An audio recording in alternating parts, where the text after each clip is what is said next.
Olá, começa aqui o Religare, Conhecimento e Religião. Por que os discursos religiosos costumam ser refúgio e bandeira para as ações violentas de grupos terroristas? No programa de hoje vamos falar sobre os desafios da associação entre terrorismo e religião. Eu recebo a professora Patrícia Simone do Prado, que é mestre em Ciências da Religião e doutoranda em Relações Internacionais pela PUC Minas. Seja bem-vinda, Patrícia. Obrigada, Flávia. Acompanhe as notícias da nossa programação pelo site da TV Horizonte. O nosso endereço é www.tvhorizonte.com.br e pelo canal Religare, Conhecimento e Religião no YouTube, você acessa, comenta e compartilha os vídeos das entrevistas. Nós estamos também nas redes sociais, procure por Religare, Conhecimento e Religião. Patrícia, esse tema da associação entre terrorismo e religião é bastante complexo. O que a gente deve levar em consideração para discutir essa temática? Então, é um fenômeno complexo que já está aí ao longo dos anos, não é algo novo, perpassa por todas as tradições religiosas, se nós formos tratar terrorismo e religião, mas existem alguns elementos que poderiam demarcar isso de uma forma que desvinculasse, não colocasse a religião como aquela condutora do terrorismo, vamos assim dizer. E um deles é que o terrorismo, a característica principal dele é o uso do discurso político nas suas ações, o uso do terror para fins políticos. Então, a característica essencial do terrorismo é o uso do terror para fins políticos. Sim. E aí, nesse sentido, a religião pode entrar como um dos discursos que vai fomentar essas ações. A gente vê um pouco dessa relação que você fala, né, usar o terror para fins políticos, que torna o debate impossível. Né? Como dialogar com aqueles que enfim, funcionam a partir dessa lógica do terror? Eu acho que um dos maiores desafios é compreender até que ponto determinadas ações podem ser classificadas como terror a partir da visão do que aplica. Porque você vai ter grupos que vão utilizar de algumas manobras, algumas estratégias, e para aquele grupo aquilo não é terror. É uma ação legítima que está vindo de encontro às demandas daquele grupo que, de alguma forma, o Estado, a sociedade internacional não conseguiu responder. Então, a arma que ele tem, muitas vezes é o próprio corpo que se explode, ou é uma ação de um cunho não tão radical, vamos assim dizer, do próprio corpo, mas de matar outra pessoa. Enfim, o que é o terror e para quem é o terror? Porque para o que aplica, não necessariamente ele vê como um terror, mas para o que recebe a ação é um terror. E aí um dos desafios que hoje a sociedade internacional tem é classificar o que seja terrorismo. Então, a própria ONU, ela não tem um conceito que seja de forma universal aplicável para todos. E a prova disso é que alguns grupos hoje, para algumas nações, são tidos como terroristas, para outros são tidos como resistência. Então, depende de quem diz o que é o terror e de onde diz. E a gente vê essa questão também do centro e da periferia. Os países mais periféricos, talvez por saírem de processos de descolonização, de outras formas de vivenciarem problemas econômicos, políticos, percebem esse tipo de ação mais como uma resistência. Sim. Do que como um próprio terror. Você toca em dois pontos, eu acho importante para a gente conversar aqui. Um deles é essa relação entre esses grupos terroristas e a resistência. E o outro é associar isso, o terrorismo, e o que está acontecendo, o que temos assistido e acompanhado, com essa lógica da colonização. Né?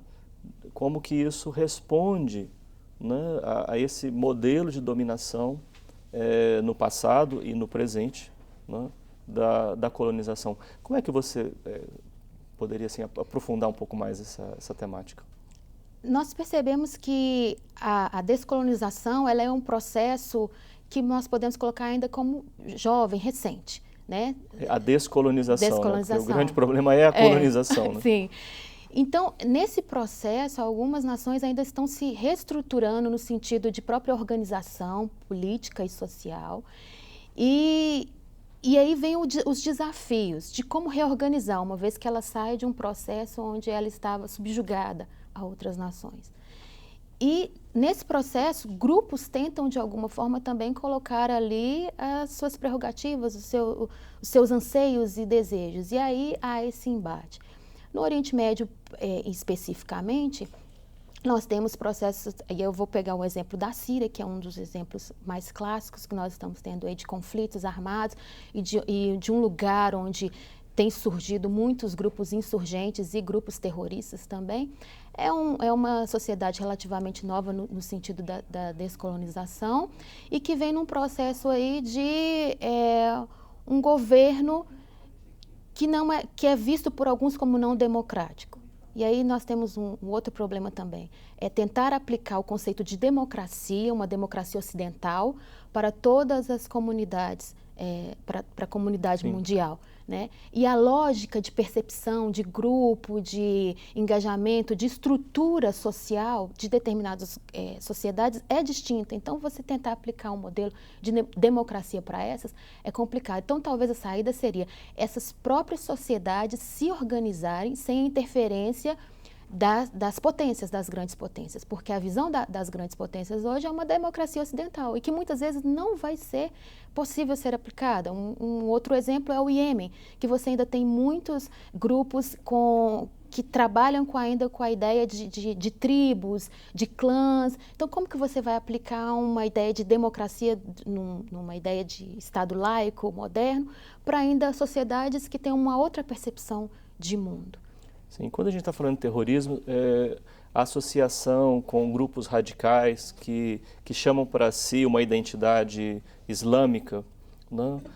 No presente, a gente não pode deixar de considerar outros movimentos também, em seu tempo, chamados de terroristas. Né? Uhum. Mas o que difere o terrorismo atual do terrorismo no passado, em outros países da Europa, em outros países do Oriente Médio, que nós vamos encontrar outros grupos religiosos também associados a ações ditas, então, terroristas. Uhum.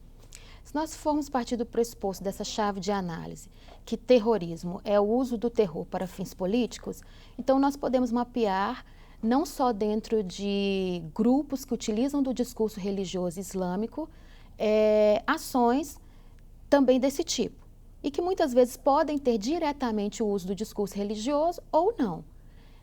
Nós temos, por exemplo, grupos cristãos que não vão usar o discurso da religião cristã, mas vestem a camisa do cristianismo e aplicam em suas ações o terror para fins políticos.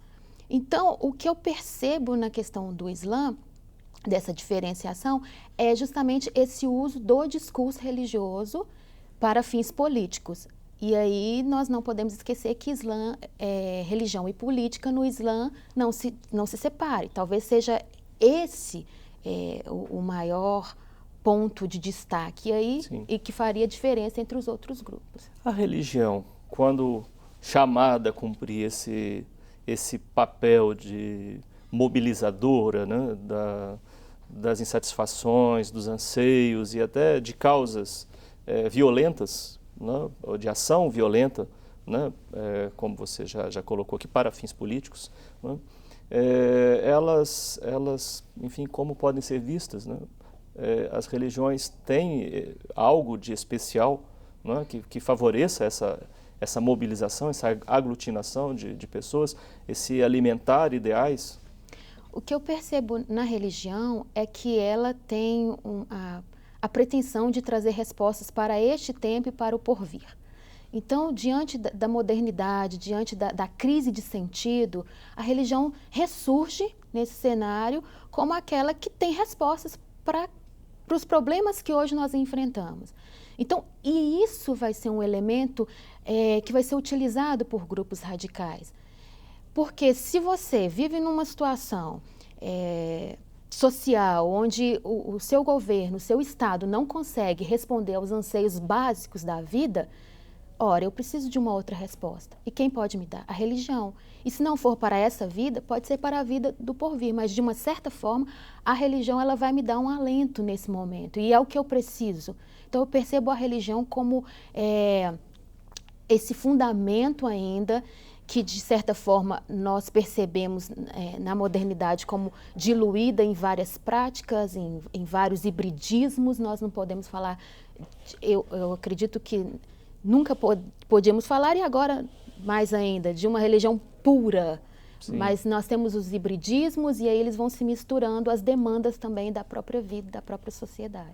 As religiões, elas acolhem discursos pacíficos, mas acolhem também discursos belicosos. Se a gente for fazer uma análise até mesmo de textos religiosos, nós vamos encontrar esses dois movimentos. Então, a religião não é puramente um discurso pacífico, como não é puramente um discurso belicoso, né? Afinal de contas, a religião serve para qualquer coisa? O Leandro Carnal falou isso numa das suas palestras, e eu coloco a questão aqui para você. Eu costumo dizer que a religião, realmente ela serve para tudo. Ela serve para a paz ou para a guerra, ela serve para mobilizar ou como para estagnar, né, o próprio pensamento, porque existem algumas vertentes, algumas interpretações que vão dizer que você não pode pensar de uma outra forma que o texto não está deixando tão claro. Então, os fundamentalismos pregam isso, né? Não pode haver uma interpretação do texto. O texto é sagrado, então ele tem que ser lido na íntegra. Então, eu acredito que realmente a religião, ela perpassa por essas questões e, dependendo de quem a utiliza ela, pode utilizar ela, sim, como uma força poderosa de mobilização. E o que eu acho mais interessante é porque nós vivemos num momento onde que o número dos 100 religiões cresce, tem ocupado espaços importantes dentro do censo.